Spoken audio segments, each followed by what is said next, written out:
Welcome back to PR After Hours. I'm your host, Alex Greenwood, bringing you your weekly cocktail of PR and marketing tips that will help you and your business.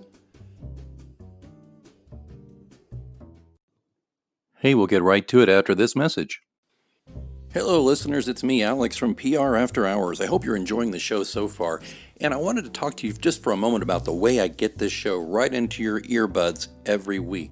It's because I use Anchor FM. Now, I've told you previously that I've been podcasting since 2006, back when we used stone knives and bear skins and a couple of Dixie cups and string. Anchor FM has really streamlined this and made it simpler for people who don't know the first thing about setting up a podcast or don't have, time to learn all the pro tools and stuff, because it's all right here. First thing that's important to know is it's free. There are certain tools that will allow you to record and edit your podcast right from your phone or computer. Anchor will then distribute your podcast for you so it can be heard on Spotify, Apple Podcasts, and many more. That's huge. Distribution is a big pain in the butt, to be honest with you, so it's really great Anchor FM can do that for you, and you're not paying hosting fees. That adds up every month. It's everything you need to make a podcast all in one place. So download the free Anchor app or go to Anchor FM to get started, and be sure to join me in the virtual cocktail lounge on PR After Hours.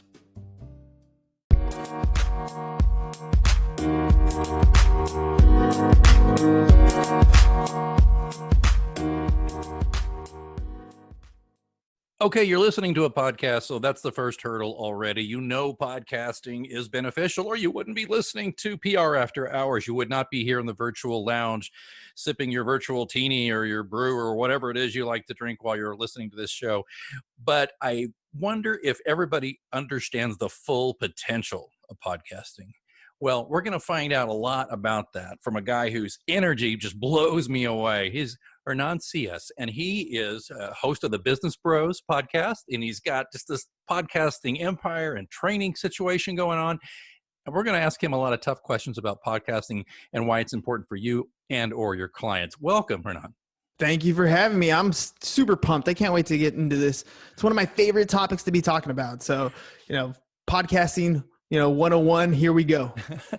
How about this? Tell us how you got started. Give us the Cliff's Notes on what got you into the world of podcasting. Absolutely. So I always start with I'm good at following directions. I've been with my wife almost 20 years, and when I was getting ready to get my real estate coach certification, my mentor was like, "Hey, dude, you need to start a podcast." I didn't quite understand why, but he was saying it. Around the same time, I was introduced to Gary Vee's content, and Gary Vee saying the same thing: you need to start a podcast. And I'm like, look, these guys are really doing well in their industry. I should probably follow their lead. So I started a podcast, and that's really the beginning of it. I didn't really quite understand the power of it until I started doing it on a regular basis. We've just crossed the 500 episode threshold. We've interviewed over 300 people, and just the cliff notes of it, it has become the best prospecting tool I have ever come across.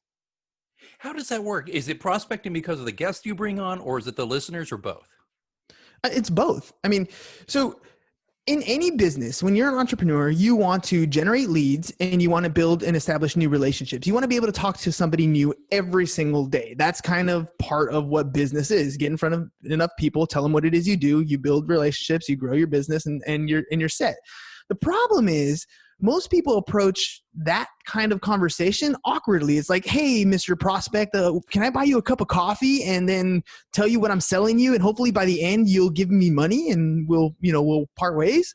That's horrible. Nobody likes to be sold that way, right? That's why we say no to those kind of calls often. The person calling doesn't really feel comfortable talking to them. The person answering definitely doesn't feel comfortable. But let's flip that on its head. Now, instead of me saying, "Hey, I'm going to sell you something," I go up to the prospect and I'm like, "Hey, I love what you're doing. You're doing some amazing things in your company. Would you be willing to come on my show and share what it is you're doing with my audience? Talk about what your company, your product, your service?" 9 times out of 10, they say yes. They won't give you 5 minutes on a sales call, but they'll give you 45 minutes on a podcast, right? That is a huge difference. Now I've established a relationship. I have brought them on. I learned all about them. I talked about them. I promoted them. Then they leave, and I can decide whether I want to continue that relationship or maybe that wasn't a good fit and I can, cut it off right there. But if I like them, you know what? I'm going to cut up a couple pieces of my 30-minute podcast and I'm going to create small segments and I'm going to send it out and I'm going to tag them, continue promoting them. It's reciprocity after that. Like, we as humans have that reciprocity feeling built in us. It's like when you're at the office during Christmas and somebody walks up and gives you a present. You know, on the one hand, you're grateful. On the other hand, you're thinking, what a jerk. Now I have to give that person a gift, right?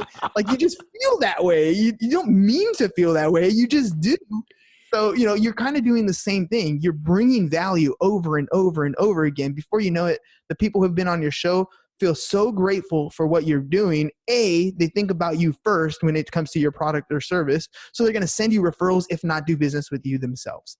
And so that is the power of podcasting in a nutshell. And you're also feeding their ego a little bit. You're saying you have expertise, you have value. Can you share that with us? And there's a magnanimity that a lot of people feel like, oh, you'd like to talk to me about something I know about, you know, and that's, I mean, that's a really excellent sales technique to a degree. And even if you do have a relationship that maybe the interview goes, you're like, oh, nice person, but we're not a fit for whatever our business goals are. You still got some quality content that you can put out there. It's somebody out there who's listening at least can enjoy that interview and maybe get some value out of it. Not just that, you become smarter. I mean, look, we have an education process, right? You go to school, they feed you a bunch of facts, you regurgitate them on a test, and supposedly you're educated. You knew things, you learned things. But really, you know, history-wise, we pass down our knowledge through stories. It's what we learn from other people.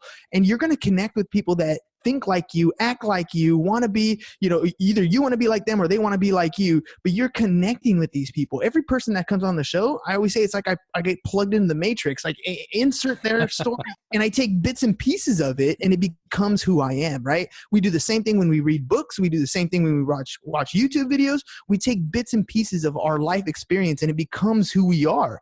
I just get to experience more people than the average person because of the podcast. Let's go to the basics here. Now, thank you for that. That you're, again, folks, didn't I tell you? He's going to blow you away with his enthusiasm about podcasting. But here, let's take it back and let's talk about to newbies. Now, what are the major objections you get when you talk to people and say you should do a podcast? Or what do you hear back from people when you say I do a podcast? They're like, and they make that face like, oh, that sounds hard. What do you do? So I first of all, I tell them, I go, look, you're already talking to people, right? That's number one, right? Okay, let me give you the download, right? So first, they're like, I don't like the sound of my voice. I'm not comfortable in front of a camera, right? Let's just get those out of the way. And I can't fix your face. It's the one you've had for I don't know however many years your age is, right? I can't fix your voice. That's exactly how you sound. We all hear you that way. The only difference is now you've seen it or now you're hearing it on your own headset, right? So that one, you know, I kind of have to blow by. I'm like, you'll get used to it. Right. After that, it becomes, I don't know how to do these things. I don't know how to even start a podcast. How do I send it out to Spotify and iTunes? How do you, you know, do a live stream? Well, you know, when I first started, we tried all kinds of different things. We started with audio only, then we added video, then we started live streaming. And now we're to the point where, you know, I created a 3-step process. There's 3 things that you can do. And I'll show you how to create an audio podcast 100% absolutely free. Host it somewhere. First of all, you got to learn what the word hosting means, right? Right. I always call it like your MP3 file. You record the thing on your computer. It becomes a file. Think of that as your vehicle, as a car. It's sitting in the garage on your laptop or your computer, right? But the world doesn't have access to your laptop. So what do we got to do? We got to take that car and we got to put it in somebody else's garage. So, you know, I recommend Anchor for that. And I'm like, look, Anchor's there. It's a free platform. You can park as many cars in their garage as you want. And then they're going to tell the whole world that this is where these featured cars are. Come check them out. Right. So that's hosting, by the way. So hosting for free, distribution for free. Now, you know, I introduced StreamYard, which is a video platform, right? StreamYard is a video platform we use. I like it, because the free version allows you to stream live, but it also allows you the capability, if you pay for it, to stream to multiple platforms at once. It also allows you to add intros and outros live on your show. So I have a video intro, video outro. It allows you to do commercials and segments and all kinds of different pieces to fully brand your show, takes your show to that next level. And then when I hit the end button, it's already fully edited. There's no editing time after that if you're okay with, a little bit of ums, ands, and filler words, right?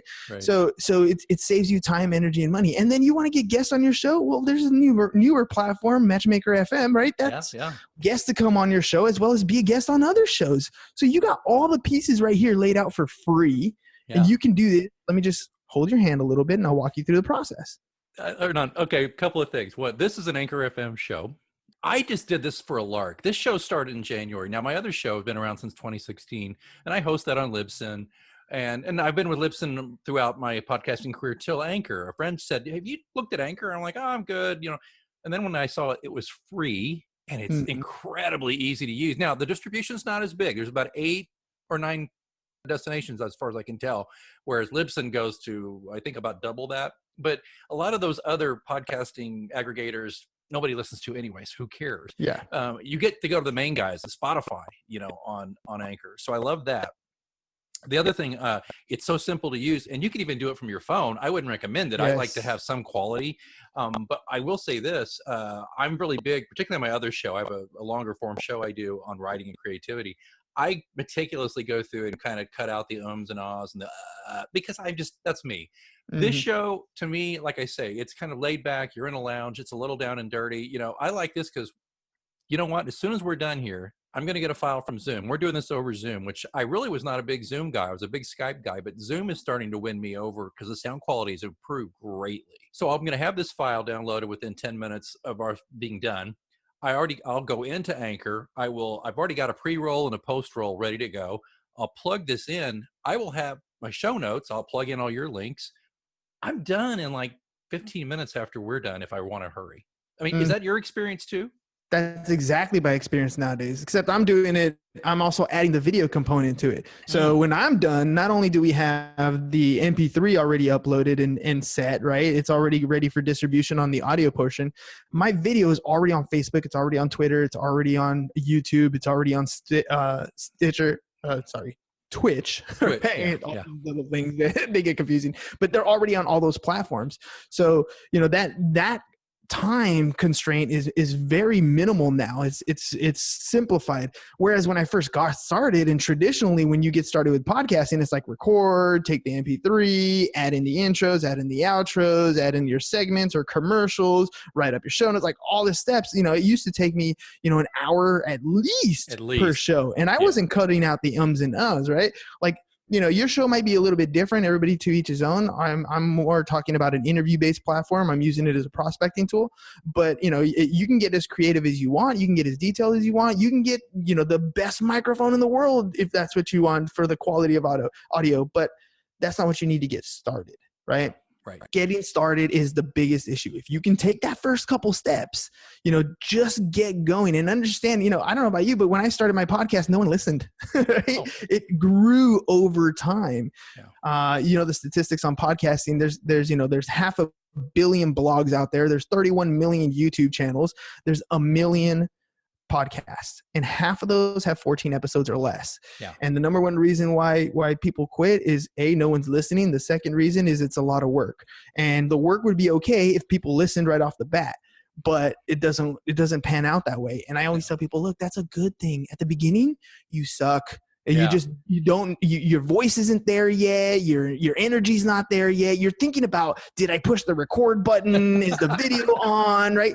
And not really talking about the content that you're talking about. You're focusing everywhere else. But once you get certain things squared away, you get better and better and better and better. So it's good that nobody listens at the beginning. That's not your good quality work. By the time people start listening, that's the you version that you want people to listen to. So it works in your favor. You just got to kind of stick to it, and you'll figure it out as we go. Well, Hernan, I was going to say that I started in 2006, and I had a pretty successful political show for a number of years, and for about almost 3 years, and I got New York Times best-selling authors sending me books and wanting to come on and interviews and talking about this and that.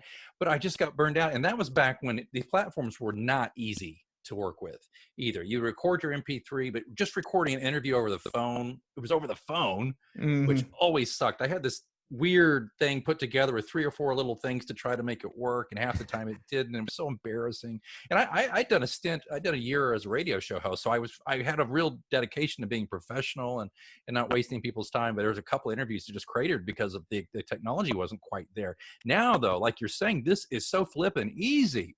So okay, let's say people are taking our advice. They go on an Anchor and Matchmaker. I didn't amplify what you said about Matchmaker. That's how we met.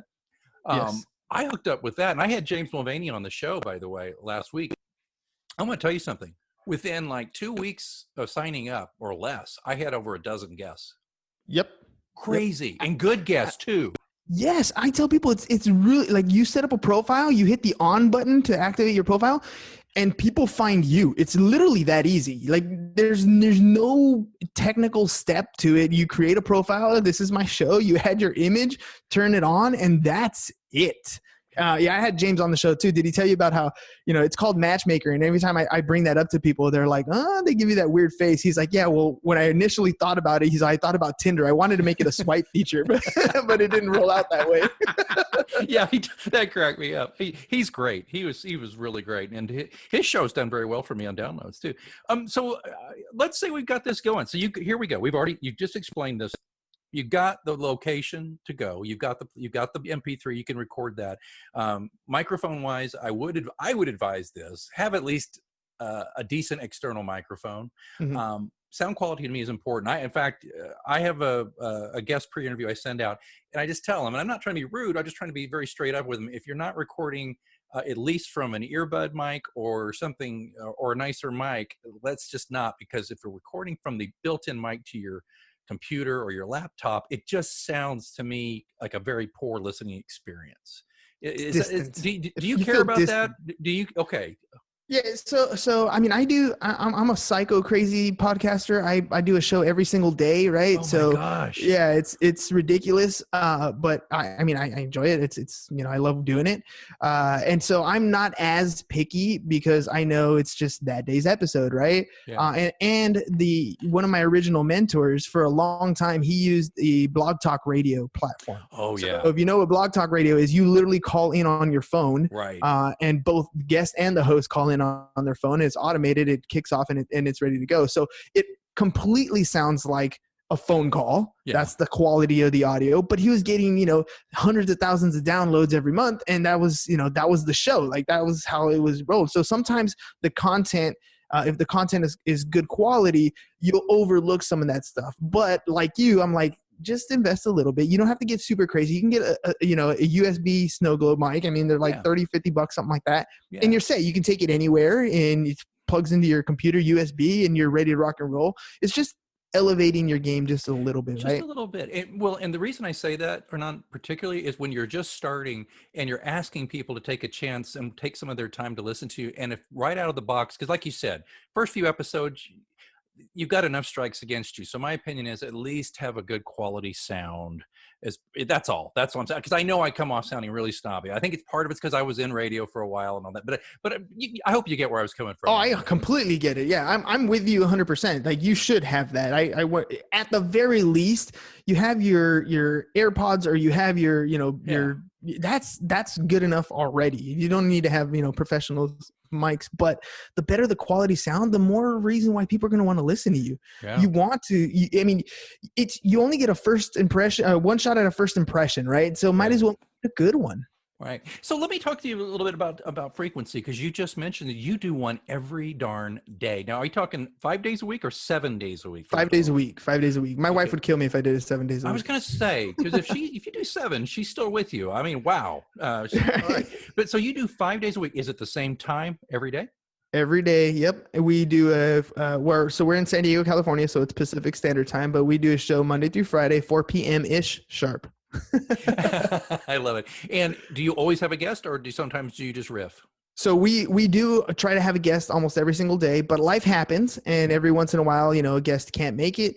And so I do have a last minute guest list. So I email out, hey, but I warn them. Sometimes it's like 10 minutes, 20 minutes, 30 minutes before a show. And like, I don't always get some. So sometimes it's just James and I, and we just go at it and we talk about, what's going on in our day, what's going on in our business, what's working, what's not working.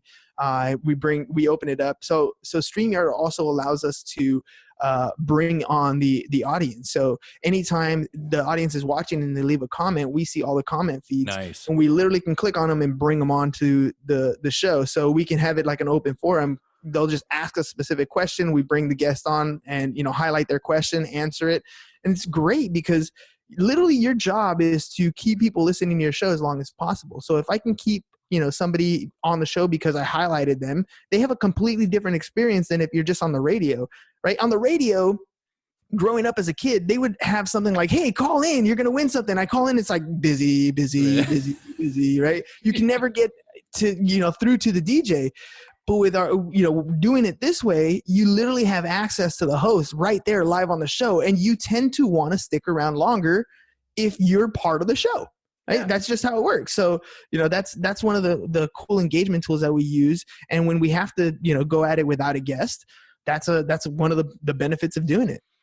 So you've explained basics, the 101 to the newbies, and you're also helping me make the case to my PR and marketing colleagues about why you should do this, if not for yourself, for your clients. There's going to be some of your clients you can identify. And I think you kind of alluded to this earlier. Maybe not every client's going to have that time or that personality to do that. But I'm talking to you PR and marketing agencies in particular, small to mid-size in particular. Perhaps there should be, and you tell me if this is crazy or not, but maybe the agency sets up a show and they just kind of create a kind of a round robin where maybe one week it's this client, another week it's this client, and then like maybe the client is not on every week, but the client's on twice a quarter or something like that, just to get their feet wet. Or is that too little? No, not at all. There are, I've had, I don't know, maybe like 20 or 30 people. So a good chunk of people that have been on our show that sit behind the mic, do the entire show, and they're bitten by that podcast bug. Like, that's it. They're like, this was so cool. I want to do this. And then they hit me up and they're like, what mic did you get? What did you do here? How do you start this?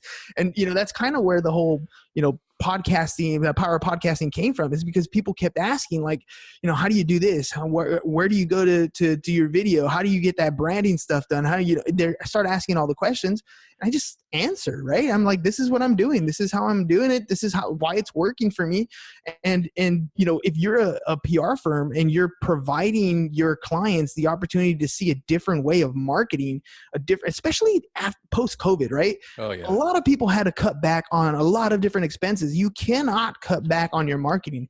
You can cut back on your marketing expense, but your marketing reach needs to continue to be, if not less, it's got to be more now, because people are really limiting on what they're going to spend their money on. So if you give them an opportunity to take on some of this marketing through podcasting, where it has a large reach, but it's very inexpensive to get going, you're a great PR firm. All of a sudden, you're the savior. You're the reason why they can continue to keep their doors open and customers are going to keep coming in. So I think it's an absolute, that round robin, at least give them that little taste of what it's like. That's a good idea. Yeah, thanks. Okay, well then how about this? Speaking of ideas, do you offer webinars to help people out? Absolutely. So on Mondays, I have a webinar. So you can go to businessbros.biz/setup, and I'm going to walk you through how to set up your podcast completely from point A to point Z absolutely for free. And I'll give you a 100% honest. At the end, I pitch you how to brand it, because you can't brand it for free, but I'll pitch you on my side. I'll give you all the tools to brand, but I'll show you, if you just, stick with me, I'll show you everything that you can do to start your podcast. And that's absolutely free. If you just do that part, you're already ahead of the game. And people always ask, why do you show people how to do that stuff for free? I'm like, because my goal is actually pretty simple. When I die, I want 10,000 people at my funeral. So if I showed you how to do something, right? If I showed you how to take your business from not having enough clients or not having enough leads to where you're prospecting and enjoying that every single day, you're going to like me. And when something comes up, you might even buy a t-shirt or something from me, or maybe you will do the branding stuff with me. Or you know what? At the end of my life, maybe I've influenced you so much that you do show up at my funeral. And that's kind of, I feel I'm always one of those, if I give, if I'm putting out positive things in life, positive things are going to come back to me. And that being said, I know negative things happen too, but for the most part, I'm going to have a good life. I don't have to look over my back. People will recognize who I am, and for a good reason. You'll be famous, not infamous. Right. And that's kind of the MO there. Man, I thank you for sharing that. That is such a wonderful not coda, excuse me, credo to live by, though, is that, and I love that if ultimately, if nothing else, when you're dead and gone, if you're remembered fondly as, hey, that's the guy who helped me out. That's a guy who gave a damn about me and my family and my business. That's just huge, because everything else is pretty. I mean, they say this: once you're gone, if you're not remembered, you're truly gone. That's true. Well, I'll give you one, this is separate from business altogether, but I can't show my 8-year-old son, or he's not 8 anymore, he's 11 now, or 10. I can't show my 10-year-old what my grandfather was like. I can tell him about him, but he'll never know what I experienced. For all I know right now, my great grandson is watching me. Right, is listening to my interview, is understanding who I was, my personality, my excitement, my mannerisms, my sense of humor. They see all of that because it lives on the internet forever, right? It exists there forever. So, if you can pass on who you are to the future generations, just because you're literally documenting who you are and who you meet, like, that's another added bonus that has no monetary value whatsoever, but huge sentimental value within your family. I mean, if I was to die today, there are 500 episodes of my personality that live on the internet that my kids could kind of go back and hear dad's voice and, get some inspiration from. So, there's an added value, not just in the business side, but in the family and the sentimental side. That's a very moving thought. I have an 11-year-old daughter, and we get along great. But she doesn't really know her old man as an 11-year-old. But when she's an adult someday, yeah, I'd love it if she'd listen to some of these and read my books and do all those things. And I really love your approach to this, Hernan. Thank you so much for that. So the clock on the wall is telling me to hurry. So you also have a ebook? Is there one out there?